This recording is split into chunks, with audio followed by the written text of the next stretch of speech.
la fraude fiscale dont on parle en Europe est 2 fois supérieure à la dette de tous les pays de la zone euro. 2 fois supérieure. Il faut comprendre ça pour les Français. Parce que normalement, ça devrait faire la une de tous les médias pendant des jours et des jours. La crise est résolue. Le chômage est résolu.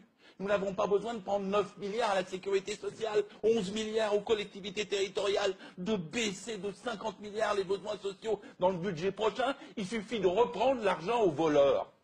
Parce que c'est bien de ça dont il s'agit. Il n'y a pas que l'affaire Swiss Leaks.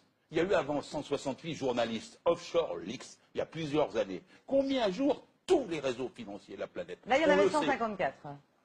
LuxLeaks.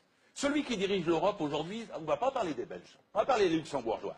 Il a été 15 ans ministre de l'économie au Luxembourg, puis 15 ans Premier ministre. Pendant ces 30 ans-là, il a blanchi l'argent de 340 entreprises. C'est estimé à un total de 2400 milliards d'euros.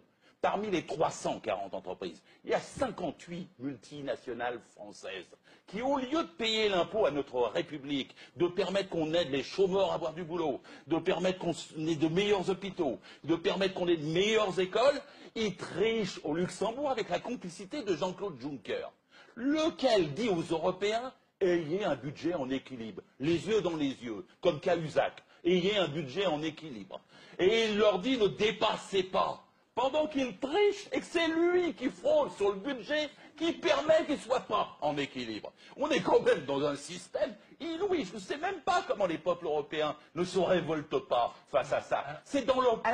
Chaque Français doit comprendre que c'est dans sa poche, que c'est dans ses droits qu'on les vole.